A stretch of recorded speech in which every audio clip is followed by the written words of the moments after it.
Aloha Yellow 6 students. Today we are going to be doing a lesson on Feudalism Pyramid Matchup.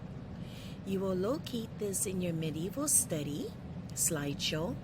If you can pull it up, it's going to be on slide number 2 and 3. Now let's go over this direction for the Feudalism Pyramid Matchup. Directions. During the medieval era, their social structure resembled a pyramid with people at the top having the most power. You will read the descriptions below, then decide where they belong on the feudalism pyramid on slide 3. Okay, so these are all in different random order. You have the Lord. The Lord was in charge of a manor like a town. He rented out land to the peasants who worked for him. However, first and foremost, the Lord was a knight who provided arms and knights for the king. Bailiff. Next in line to the steward was the bailiff. He was usually a peasant. He was in charge of giving jobs to the peasants, looking after the manors, castle, and taking care of repairs to buildings and tools. Page. Sons of noble families were sent away at age 7 to the household of the great lords or to the king's court. They were trained to serve a knight, to attend to noble ladies, and learn manners and good behavior. King and queen. The rulers during the medieval age, they were regarded as God's deputies on earth and believed to have the absolute power over their subject. Steward. The Lord left the daily running of the manor to a number of officials. The most important was the steward, who organized farm work and kept accounts of the estate's money. They were well paid, powerful figures. Villain. Villains had their own land to work on from the lord of the manor. However, they still had to make payments to the lord. Also, they could never sell their land. Bishop. Bishops had the same power as barons.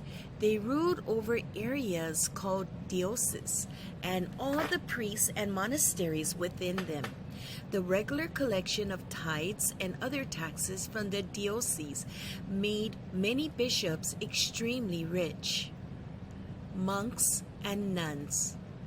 They worked in the monasteries, growing their own food, cleaning the monasteries, going to church services every day, and reading and writing scholarly and religious texts. They also took care of the poor, acting like a hospital. Reeve. The reeve was the bailiff's right-hand man.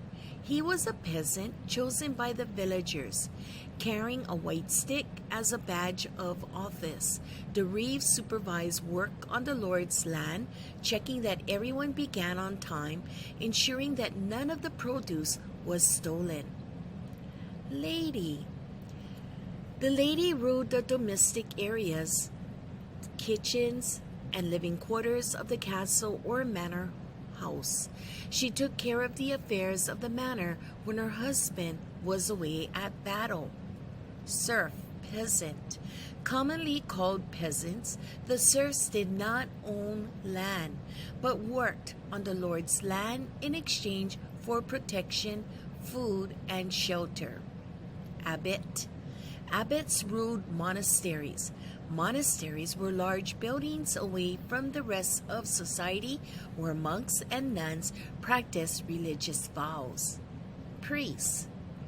Most of the priest's income came from fees charged for baptism, marriages, and burial services. He also had his own land in the village called the glebe, where he grew his own food. Squire. About the age of 14, a page became a squire. He acted as a personal servant to the knight. He followed his master, learning to be a knight. Baron. Barons were the most powerful and wealthy noblemen and received their lands or fiefs from the king. Each baron ruled over a group of lords where each provided the knights and army for the king. Knight. They were medieval soldiers who fought for and defended the king. Prince and princess. The son and daughter of the king and queen. They are regarded as royalty, as second only to the king and queen. Lady in waiting. They were companions of the lady of the manor. Okay, so these are the different descriptions of people that lived during medieval times. Now, on the very next slide, on slide number 3, you are going to notice this is a pyramid, feudalism pyramid, where the highest ranking would be on the top and the lowest ranking that lived in medieval times would be on the bottom. Now your job, what you are going to do is you are going to label, okay? Label based on the descriptions given to you from the prior slide.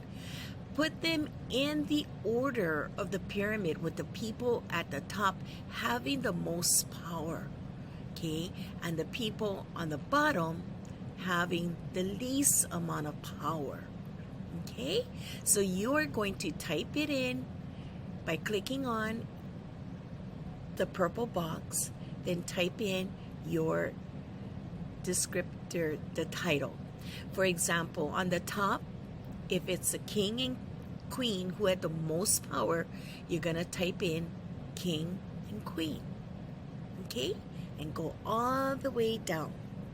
Good luck. If you have any questions, don't hesitate to see your social studies teacher during office hours.